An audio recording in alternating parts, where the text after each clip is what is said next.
Wouldn't it be nice if you could use a GPS to follow your customers' journeys? At the stop sign, offer your customer a discount code. Weird directions, but okay. Um, so while Google Maps may not be able to tell you where your customers are in the buying process, your customer journey map can. If you're not sure what a customer journey map is, don't worry, we're about to go over it.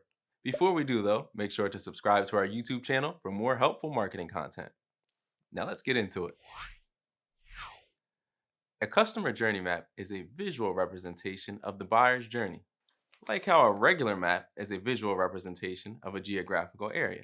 It shows you the path to someone becoming a customer and staying a customer, including how people first discover your business, how they interact with it over time, and how they eventually become loyal customers. You can use your map to identify the critical touch points in the customer's process, or even dive deeper into what your audience is thinking and feeling throughout the research.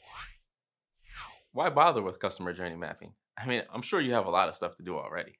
Well, the main reason to use a customer journey map is that it helps you learn more about your audience and your marketing process. You can use the map to find customer touchpoints that aren't as effective as they need to be.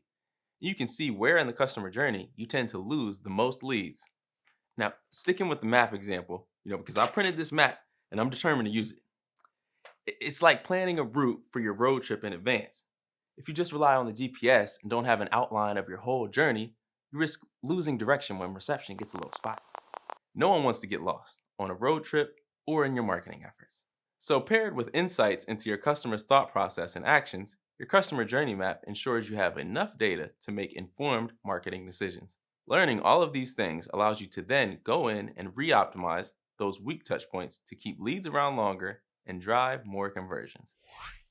Let's talk about how you can actually go about creating a customer journey map. There are 6 steps you can follow to create your map. Number 1, develop goals and buyer personas. The first step is to create some goals for your customer journey map. What do you want to learn from it? What metrics do you want to focus on? Answering these questions can help you keep focused throughout the process. You also want to come up with some buyer personas if you don't have any. Buyer personas are fictional representations of your typical customers. So maybe most of your customers are women between 30 and 50 years old who live in Ohio and love sports. In that case, your buyer persona might be a fictional 40-year-old woman named Vicky who lives in Cincinnati and has a passion for pickleball.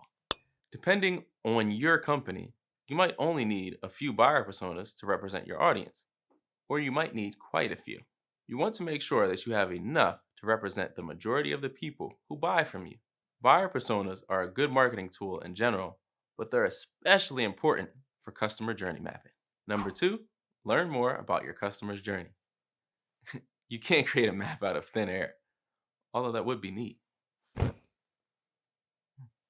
If you wanted to draw a map of Harrisburg, for example, you'd have to spend a while driving around the city to mark down all the streets, landmarks. It's the same with customer journey maps. Before you can map out the buyer's journey, you have to figure out where exactly that journey goes.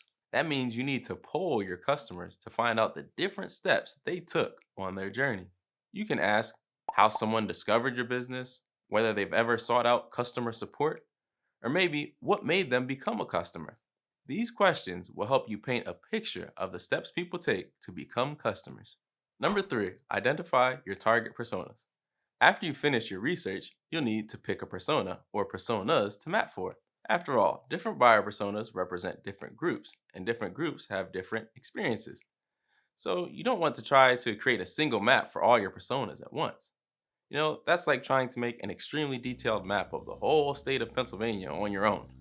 What a complex project that would be.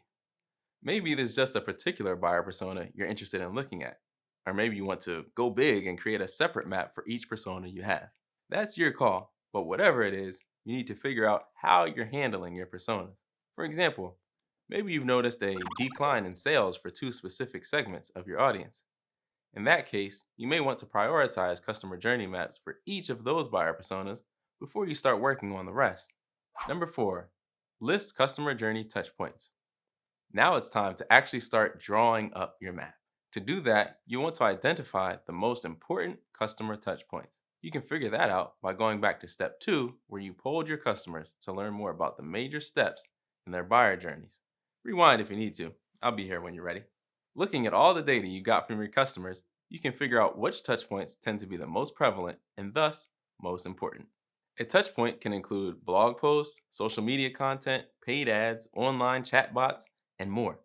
Basically, they're the most important interactions people have with your company that move them closer to becoming customers. Once you've listed out your key touchpoints, you can start to build your map around them.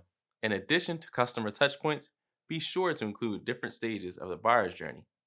Those stages usually include things like awareness, consideration, decision, retention, and loyalty. You may also want to include different pain points or obstacles someone may run into, and the thoughts and needs that drive each action. From there, it's just a matter of designing your map in whatever visual format you want. You don't have to be a designer or a cartographer to make your map. The info you gather and the visual flow is more important than the aesthetic. Number 5, test and measure your customer journey map. With your map completed, now it's time to actually get results from it. To do that, you should go out and test it for yourself. Walk one of your buyer personas through the customer journey laid out by your map to see how smooth it is. Visit all the major touch points listed in your map to see if any of them are ineffective. You should also use any customer data tools you have to look at customer analytics. You may be able to identify where you tend to lose people and so much more. Maybe you find out that you lose a lot of leads somewhere in the consideration stage, specifically around a certain email touchpoint.